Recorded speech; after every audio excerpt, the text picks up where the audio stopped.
Allez, aujourd'hui, nouvel épisode en partenariat avec Finishers, le calendrier de course qui vous permet de trouver votre événement facilement auquel vous allez pouvoir participer pour préparer tous vos meilleurs objectifs durant votre année sportive.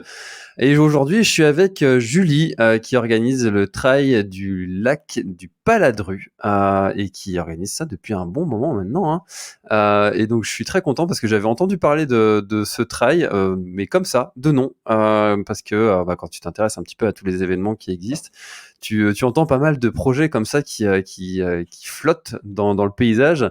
Et le trail du lac du Paladrus, j'en avais déjà entendu parler, donc je suis très content de te recevoir, Julie, pour que tu nous racontes un petit peu comment se déroule cet événement, son histoire, ses particularités, ce que vous mettez en place. Voilà, je suis très content de te recevoir. Est-ce que tu vas bien aujourd'hui, Julie? Ça va, merci. Toi aussi, j'espère.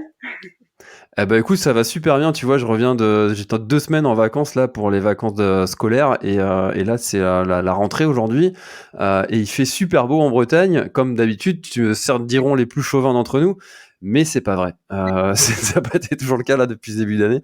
Donc écoute, mais ça va très bien. Alors, est-ce que tu pourrais te présenter, s'il te plaît? Eh bien, Julie Hérault, du coup, donc j'organise effectivement le Trail du lac de Paladru depuis de nombreuses années, puisque c'est la neuvième édition. Euh, et voilà, donc parmi d'autres, j'organise d'autres événements aussi. Et à côté de ça, j'ai une casquette, j'ai un autre métier, puisque je suis consultante en développement durable dans le secteur du tourisme. Voilà. Ok, super intéressant. Du coup, ça veut dire que toi, là, en ce moment, tu es vraiment en plein dedans dans tout ce qui est organisation d'événements avec une composante éco-responsable qui est la plus verte possible. Alors, comme on dit, hein, l'événement le plus green qu'on puisse organiser, c'est celui qu'on n'organise pas. Euh, Ouais. mais alors, comment est-ce que en 9 ans, ça va être ma première question, ça. Comment est-ce qu'en 9 ans, tu as vu le côté éco-responsable des événements, enfin, du moins de celui du lac du Paladru, évoluer? Moi, tout d'abord, cette composante, elle fait partie de ma formation et de ma vie professionnelle. Donc, je la connais depuis très très longtemps. Et après, du coup, on a essayé au sein de l'organisation de la mettre en place sur l'événement. Donc c'est-à-dire que on se rend bien compte qu'effectivement, quand on fait venir du monde volontairement sur un site qui plus est un site naturel, et qu'il y a beaucoup de composantes à prendre en compte, il y a beaucoup de problématiques qu'il faut tenter de régler. Alors, j'aime pas trop le mot durable parce que pour moi, c'est pas durable, c'est plus responsable que durable. Il faut essayer de faire les choses de manière la plus responsable et sensée, parce que c'est du bon sens en réalité. Donc on s'est attaqué bien sûr au transport, on s'est attaqué à ce sujet de on fait consommer les gens, mais comment on les fait consommer et qu'il ne faut pas chercher à les faire surconsommer. Au contraire, euh, on a toujours entendu dire les coureurs, mais nous on n'en a pas besoin de tout ce que vous mettez dans l'inscription. Et cette année, enfin ça fait 2 ans maintenant, ça fait 3 ans qu'on y pense et ça fait 2 ans qu'on le fait. On a fait des modalités d'inscription en sortant le dossard, en mettant un dossard de base et puis en mettant tout le reste en option, c'est-à-dire que celui qui a envie et qui a besoin de quelque chose supplémentaire à son dossard, il est libre de le prendre ou de ne pas le prendre. Donc voilà pour les quelques axes et puis après travailler en local, en ultra local, que ce soit avec nos partenaires ou avec nos fournisseurs ou nos prestataires, on essaye vraiment de rester le plus local possible. Nos partenaires principaux, c'est des gens qui sont à maximum une quinzaine de kilomètres de nous. Donc on essaye voilà, de travailler aussi en local. J'ai vu que sur votre site là que vous avez mis en place un système de covoiturage. Est-ce que c'est la première année que vous le testez et sinon, quel est votre retour d'expérience sur ces modalités? Est-ce que les coureurs l'utilisent vraiment en pratique? Alors c'est pas la première année qu'on le fait. Certains oui l'utilisent, ils sont habitués, pas tout le monde.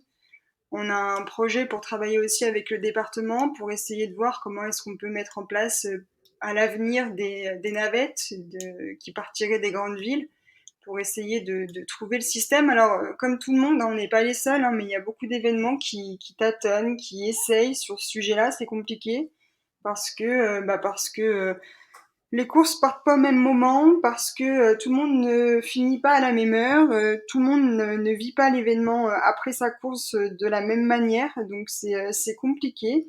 Donc effectivement, nous, notre problématique, c'est qu'il y a peu de transports qui arrivent jusqu'à notre lieu de départ. On est, on n'est pas proche d'une gare, on n'a pas beaucoup de bus qui viennent jusqu'à nous, surtout le week-end. Donc le covoiturage, c'est ce qui nous semblait le plus pertinent. Et effectivement, ça fait quelques années qu'on essaye. Ça fonctionne,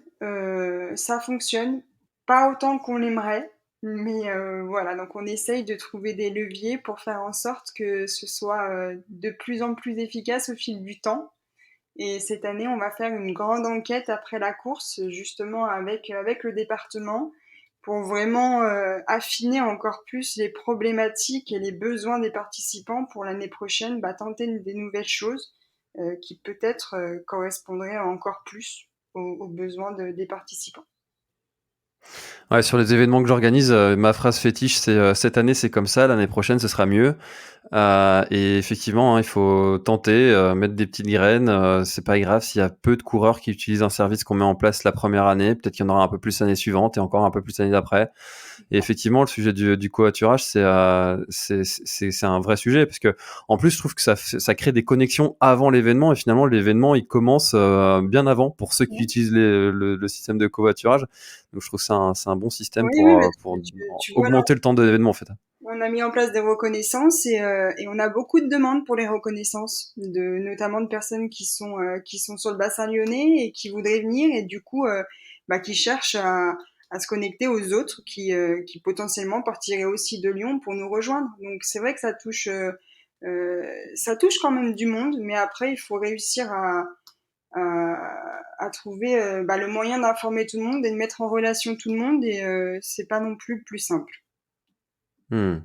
Non, c'est sûr, c'est pas une mission des plus simples, mais c'est une des missions les plus vertueuses, hein, parce que le transport, c'est l'impact carbone le plus fort sur un événement, et du coup, c'est le sujet vraiment prioritaire à traiter, mais bon, c'est pas toujours simple, évidemment. Et du coup, je reviens sur la mise en place du dossard à tiroir. Comment est-ce que ça a été accueilli par les coureurs la première année? Alors très très bien, très très bien. Tout de suite, ça a été bien accueilli. On a eu la première année, on a eu un petit peu quelques problèmes parce que certains, parce que alors nous, on a beaucoup de bouche à oreille et les gens ne vont pas spécialement, certains, consulter notre site ou nos réseaux sociaux et on a eu un problème parce qu'on avait des personnes qui n'étaient pas informées, qui n'avaient pas été informées de ce changement de modalité d'inscription et qui du coup s'attendaient à avoir ce qu'ils avaient les années antérieures. Et donc certains ont été surpris, mais même ces personnes surprises, en réalité, ils ont compris et ils ont trouvé ça très intéressant. Et au final, on n'a pas eu de personnes qui auraient été mécontentes. Et au contraire, les gens sont très satisfaits, d'autant plus que tout le monde financièrement, on connaît tous l'inflation et que celui qui court énormément, eh bien, il est satisfait de pouvoir courir un tarif plus avantageux. Donc globalement, nous, on a un accueil de ce changement de modalité d'inscription qui est ultra positif. Ah, c'est sûr que c'est les premières années, hein, qui sont les plus difficiles sur cette transition-là et ce système-là, mais effectivement, c'est tous les retours que j'ai, hein, sur le podcast et en off et ailleurs et machin. C'est que dès que tu expliques en fait aux coureurs, tout le monde comprend et tout le monde l'accueille avec bonne intelligence. Et évidemment. Et en fait, on a commencé direct dans le vif du sujet, mais on aurait peut-être pu commencer par présenter l'événement, dire un petit peu où il est et dégrossir les lignes de ce que tu as créé. Où est-ce que ça se situe? Enfin, présente-nous l'événement. Et ben du coup, alors, l'événement, bien comme il porte bien son nom, hein, puisqu'il est situé au bord du lac de Paladru. Donc pour ceux qui ne connaîtraient pas, on est en Isère. Si on trace un triangle Lyon, Grenoble, Chambéry, bien on est au milieu. Le lac de Paladru, il est au milieu. On est dans un environnement où on n'est pas sur un massif alpin, on est dans ce qu'on appelle les préalpes, hein, alors avec énormément de collines. Euh, et du coup, voilà, nous on s'est positionné, on est d'ici, donc on connaît parfaitement notre terrain de jeu, et on s'est positionné sur le troisième week-end d'avril depuis le début parce que, bah justement, compte tenu de la typologie de notre terrain, on voulait se placer comme un trail de début de saison, voilà, pour se préparer pour les plus grands objectifs qu'il y a notamment sur notre territoire, sur l'Isère. Voilà, trail de début de saison pour se préparer ou alors pour se challenger pour ceux qui le souhaitent aussi. Euh, et au départ, une seule journée, on était sur le dimanche, et puis maintenant, depuis 4 ans ou 5 ans même, on est passé sur 2 jours. À présent, on est sur 5 distances, mais qui sont regroupées en 7 épreuves. Donc, on a un ultra trail qui fait 82 km pour 3000 mètres de dénivelé positif à peu près. Après, on a un 54 km pour 2000 mètres de dénivelé. On a un 32 km. On a un trail semi-nocturne qui part à 19h30 le samedi soir. Donc, on commence sans frontale et on finit avec une frontale, avec un magnifique coucher de soleil sur le lac, puisqu'on s'est mis du côté du lac pour avoir ce coucher de soleil. Et puis après, le dimanche, on a un 16 km qui se veut plutôt être un parcours d'entrée dans le trail, ou en tout cas une courte distance pour ceux qui l'affectionnent particulièrement. Et puis on a 2 courses à étapes qui regroupent la course semi-nocturne du samedi soir et donc une des 2 courses du dimanche, c'est-à-dire le 16 ou le 32 km. Et puis à côté de ça, on a mis des randonnées, des marches nordiques pour aussi attirer les randonneurs, les accompagnateurs. Et le samedi après-midi, on a des courses enfants qui vont cette année des enfants qui sont nés entre 2008 et 2020. Donc voilà un petit peu, et puis pas mal d'animations pour faire en sorte, vu notre terrain de jeu et notre localisation, c'est sympa de venir passer tout le week-end au bord du lac. Et donc du coup, on a voulu créer quelque chose pour que celui qui court pas, eh ben, tout le monde puisse y trouver son compte et passer un chouette week-end avec nous. Voilà un petit peu ce qu'on peut dire de ce trail. Ouais, alors c'est hyper intéressant le côté venir en famille, découvrir le lac et ses abords pour profiter de ce déplacement pour réaliser une expérience familiale. Ça, c'est quelque chose que vous avez mis en place à partir de combien de temps et c'est qu'est-ce qu'il y a concrètement pour monsieur, madame qui ne court pas et qui voudrait aussi participer un petit peu à l'événement? Alors ça, on l'a mis en place dès le début, puisque comme je te le dis, moi je travaille dans le tourisme à côté. Donc pour moi, ça paraissait évident que le lien tourisme événementiel, il devait se faire. Donc c'est quelque chose qu'on a mis en place dès le début. Il se trouve que notre territoire, il a une histoire, hein, puisque le lac a été habité pendant très très longtemps. Pour ceux qui connaissent, on connaît la chanson, le film, Les Chevaliers Paysans de l'an 1000, et bien c'est au lac de Paladru. Donc à côté de ça, on a plein de choses à faire. On a un nouveau musée, on a beaucoup de choses à visiter. Il y a les caves de la Chartreuse qui sont juste à côté. Donc on essaye toujours de proposer à ceux qui le souhaitent aussi, s'ils sont pas sportifs, ou en tous les cas s'ils veulent faire autre chose que de courir ce week-end-là, de leur proposer des choses à faire culturellement parlant à côté. Donc on a mis en place aussi un partenariat avec le Pays d'art et d'histoire du Pays Bornais, qui est la communauté de communes sur laquelle on est implanté, avec des visites guidées du musée, avec des possibilités d'aller visiter les caves ou des choses comme ça. Ce qui fait que sur un week-end, tu peux courir, tu peux participer aux activités vraiment qui sont propres à l'événement, et tu peux aussi aller voir un petit peu plus loin et te faire un week-end complet. Et alors ça, c'est en ratio un petit peu pour me rendre compte de l'impact de ce genre de choses qui sont mises en place par les organisateurs. C'est à peu près combien de coureurs sur la totalité qui vont finalement profiter de tous ces services mis en place? C'est pas énorme comme chiffre, mais on a à peu près 10% qui vont participer à ces activités-là, ou qui vont faire autre chose sur ce week-end à quelque chose près. Euh, on a beaucoup de locaux, on a quand même 40%, ce sont des Isérois, donc ils connaissent déjà le territoire et eux, ils viennent juste profiter de l'événement, de leur course et un petit peu de ce qu'il y a autour. Mais sur les 25% de personnes qu'on aurait qui viendraient carrément en dehors de la région, oui, t'en as à peu près 10% qui viennent plusieurs jours, qui viennent un week-end ou même un peu plus parce que du coup, on est toujours situé sur une période de vacances scolaires, plus ou moins proche de Pâques, ça dépend les années, puisqu'on fonctionne en troisième week-end du mois d'avril.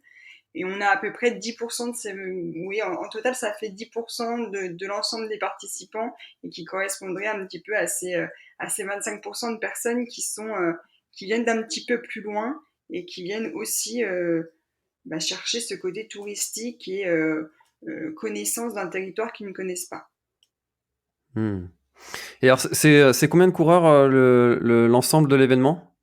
Alors, en termes de coureurs, cette année, on va arriver à peu près à 2700 coureurs. Et puis, à côté de ça, on a à peu près, selon la météo, entre 400 et 500 randonneurs. Et puis, on a à peu près 200 enfants qui viennent courir. Ça fait à peu près ça comme participants. Donc, on est à peu près à 3500 participants. Et puis après, on rajoute toutes les familles parce que du coup, on a un trail qui est très familial et on vient passer le week-end, donc ça brasse un petit peu de monde. On est à peu près 5000 personnes sur le week-end à participer à cet événement. C'est votre plafond ou vous souhaitez développer et grandir encore? Non, non, non, on arrive à notre plafond là, on cherche pas. On a certaines courses qui ont déjà atteint qui sont complètes assez rapidement et qui ont atteint leur capacité maximale. On cherche pas à se développer plus que ça. Déjà parce que certaines courses, il y a déjà beaucoup de monde et on ne veut pas par rapport au terrain, hein, au lieu où on passe, qu'il y ait plus de monde. Et puis, on reste sur un territoire qui, en termes d'hébergement, en termes de parking, ne peut pas accueillir davantage. Donc, le but n'est pas du tout de venir surfréquenter ou exagérer. Donc, on a atteint on a quelques petites marges sur certaines distances pour éventuellement augmenter le nombre de participants, mais c'est pas vraiment, enfin c'est même pas du tout l'objectif. Ouais, parce que là, donc tu disais, l'événement, il est le troisième week-end d'avril. Là, bon, on enregistre en mars.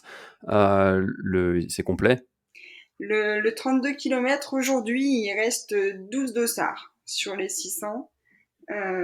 Donc oui, on a déjà le Hmm. 32 km qui est complet. On a d'autres courses qui vont être complètes, une des courses à étapes aussi qui vont être complètes là dans les heures qui vont venir. Euh, et puis on a aussi le 16 km qui va être complet très rapidement.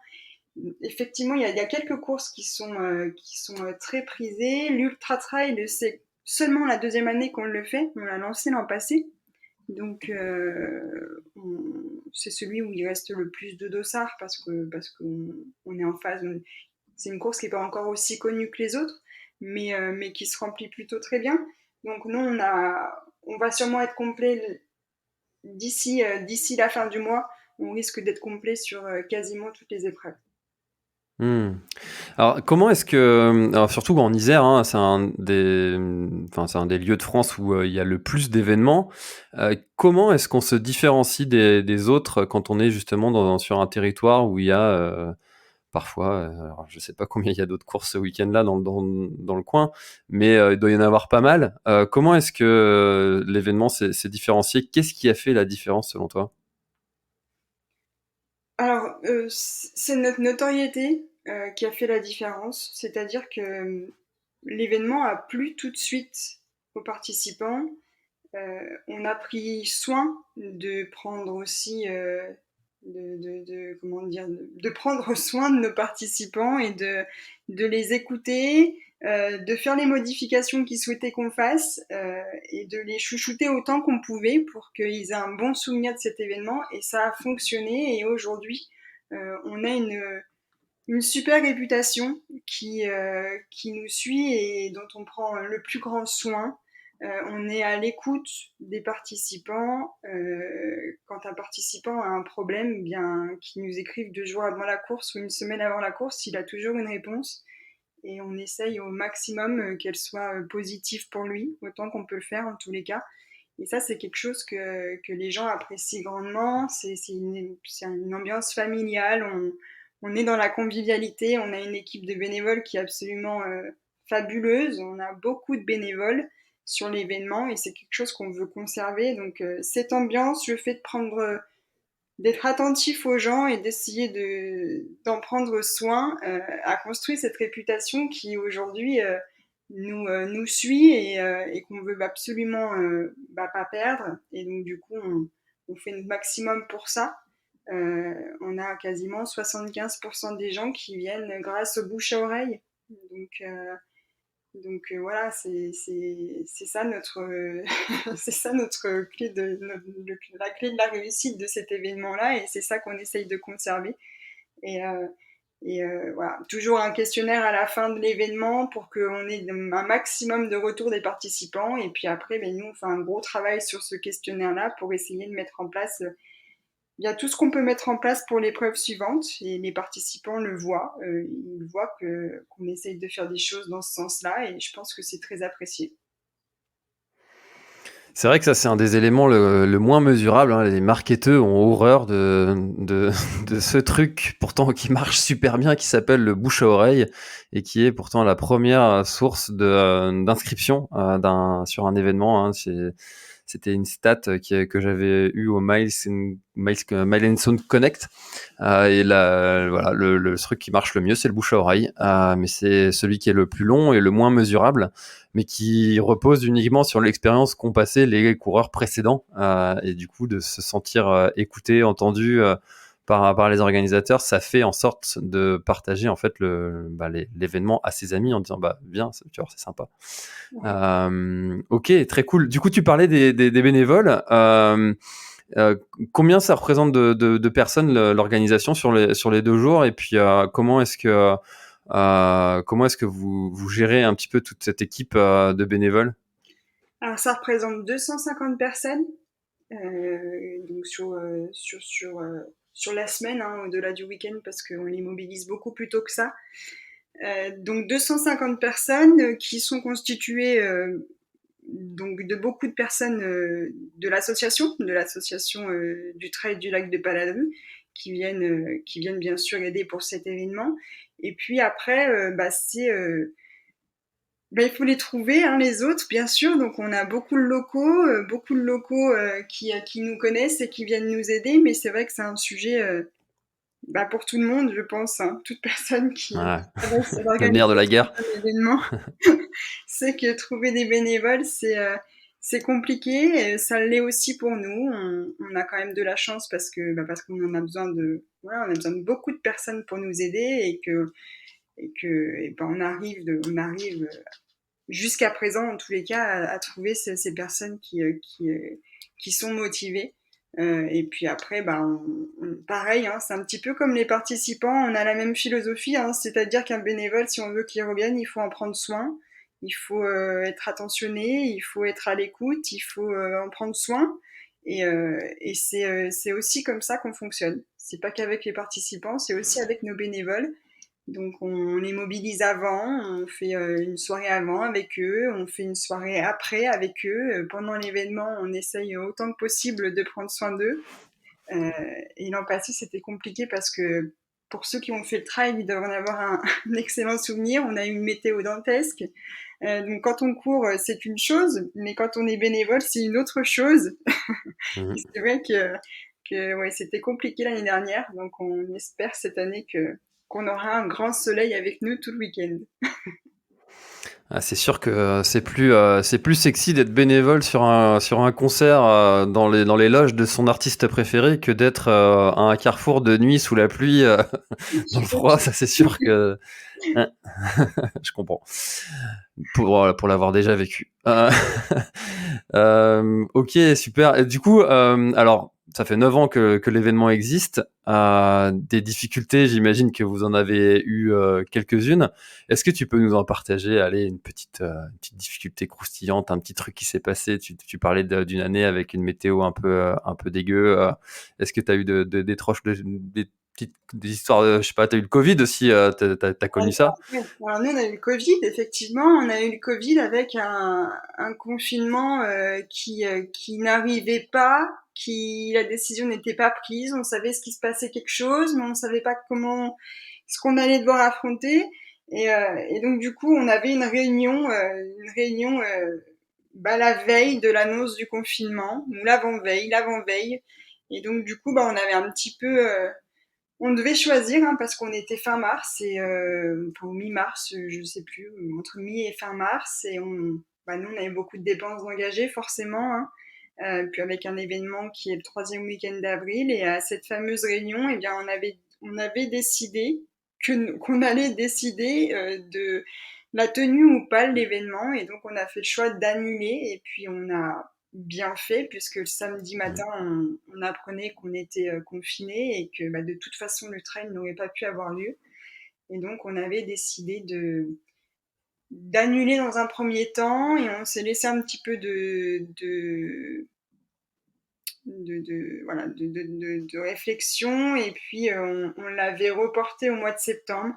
Donc c'est quelque chose on n'a pas dû annuler vraiment d'édition, on l'a reporté en mode restreint avec beaucoup beaucoup moins de participants. Mais oui, le Covid a été une difficulté. Et puis après, nous, la difficulté, effectivement, elle est souvent en termes de météo parce on peut, on peut aussi bien être sur une période de chaleur et presque être, enfin pas presque, il y a des éditions, on a manqué d'eau à tous nos ravitaillements tellement qu'il faisait beau, les gens se sont baignés comme si on était au mois de juin. Et puis il y a d'autres années où, eh bien, en une journée, t'as de la neige, t'as de la grêle, t'as du vent, t'as de la pluie, t'as du soleil. Et là aussi, c'est sympathique à gérer en live et ça crée d'autres problématiques. Il te faut un moment de la soupe sur un des ravitaillements tellement qu'il fait froid et puis le lendemain il fait chaud et t'as pas pensé qu'il allait faire aussi chaud donc il faut que tu gères les quantités d'eau en dernière minute. Donc oui, la météo c'est sûr que c'est une problématique.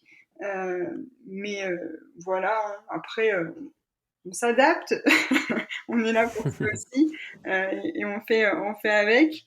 On a eu l'an passé, on a eu Thomas Cardin qui est venu sur l'événement, et du coup, on a dû gérer un Thomas Cardin qui a rattrapé notre l'ouvreur du parcours.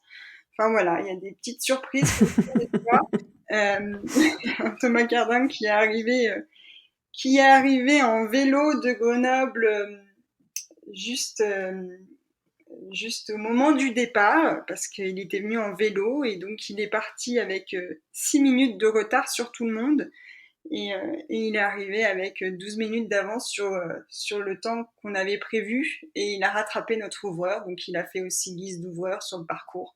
Donc voilà, c'est des petites choses qui laissent des souvenirs. Ouais, on n'y pense pas toujours à ces flèches là qui arrivent et ça c'est un truc que vivent les premiers à la Réunion. Ils arrivent, les bénévoles sur les ravitaux, bien souvent ils sont pas prêts, les trucs sont pas encore chauffés. Et pourtant ils savent à la Réunion à quelle heure vont arriver les premiers parce que bon le parcours il est quand même connu. Mais non, tous les ans bon c'est la Réunion, c'est un peu particulier. Ouais, c'est sûr, quand on est dans le peloton, on s'imagine pas les difficultés aussi des premiers devant qui ouvrent le Ouais, oui. parcours. C'est marrant. Ah ouais. Ouais. Très bien. Si je veux venir, moi qui connais pas du tout le terrain, bon, même malgré la météo qui est un petit peu fluctuante, je dois m'attendre à quoi comme type de terrain, type de surface, terrain un peu vallonné, c'est quoi le profil un petit peu C'est exactement ça. des C'est terrains? ces terrains vallonnés. Les vainqueurs chez nous diront de tous les parcours qui sont roulants mais qui sont cassants.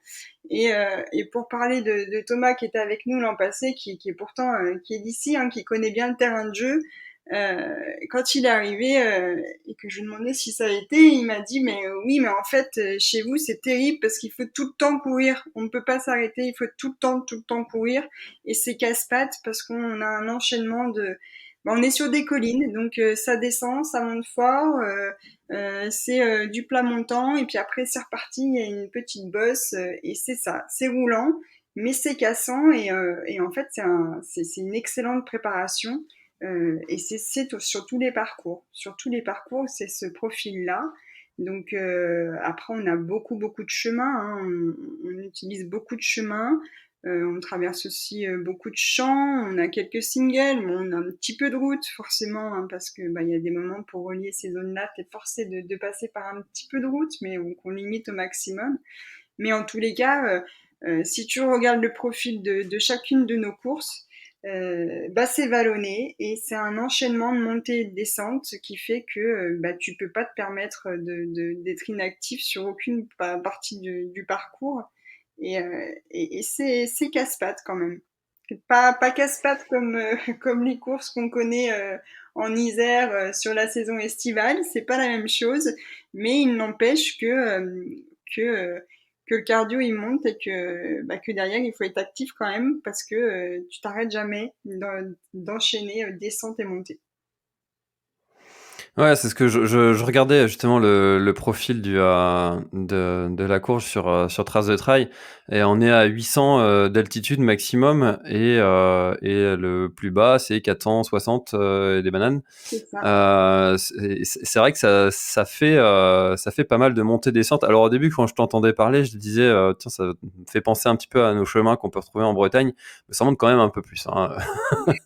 Il y a Ça des monte montées un un peu plus peu loin quand plus. Ouais. On n'est même. pas haut, on n'est pas haut du tout, mais que la typologie du lieu et la géographie du lieu fait que déjà on est autour d'un lac, hein, donc forcément tu as des collines autour, forcément, et puis qu'après tu te balades de colline en colline et tu es dans les préalpes, hein, donc ça monte pas forcément énormément, mais par contre c'est absolument pas plat, et t'as pas de plat, donc ça veut dire que voilà, c'est pas des dénivelés qui sont très importants. Pour un début de saison, c'est déjà des dénivelés qui sont quand même pas négligeables pour un mois d'avril. Donc faut un petit peu se préparer. Et puis selon les parcours, il faut surtout se préparer à faire ces efforts-là sur l'ensemble du parcours et pas seulement sur une zone où tu aurais une énorme montée et après de la descente, du plat ou inversement. Nous, c'est pas comme ça. Hmm. Et il faut se préparer à ce que sur l'ensemble du parcours, il faut toujours relancer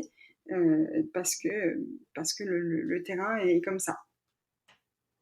Ouais, tu vois, je vois au kilomètre 40, là, tu es à 500, 560 et 41 100. Donc en 1 km 100, t'as pris ouais, 200, pas loin de 200 mètres de D+. Ouais, il y a des bons pics quand même, hein. Ça doit être sympathique. Euh, Moi, je cours pas là-dedans, hein. Peut-être Thomas, oui, mais C'est une euh, bonne préparation. C'est une bonne préparation. Voilà, c'est ça ça. lance ta saison. Hmm. Très bien. Est-ce qu'il y a quelque chose dont tu voudrais parler concernant l'événement ou autre chose, peut-être pour clôturer notre épisode? Écoutez, faut venir découvrir notre beau lac déjà, et puis l'événement pour se faire une idée, et puis peut-être que ça vous donnera envie de revenir sur notre beau terrain de jeu et sur notre beau département. Donc voilà, j'invite tout le monde, ceux qui connaissent à revenir et ceux qui ne connaissent pas à venir nous découvrir et à venir découvrir notre beau lac. Eh ben, chers auditeurs, si vous avez déjà participé au trail du lac de Baladru et que vous l'avez apprécié, n'hésitez pas à partager cet épisode pour le faire connaître encore un peu plus, hein. On l'a dit, hein, le bouche à oreille, c'est ce qui marche le mieux pour faire connaître les événements. Mais alors, par contre, il va falloir être vite, va falloir être rapide, hein, parce que vous avez compris, hein, le trail est presque complet. Mais sinon, ce sera pour l'année prochaine, n'hésitez pas. Merci beaucoup d'avoir participé à cet épisode, Julie, c'était très chouette, et merci beaucoup aussi à Finishers d'être partenaire du podcast L'Instant Outdoor avec la présentation de ces beaux événements qu'on a partout en France. Merci beaucoup, Julie, et à bientôt. Merci, à bientôt.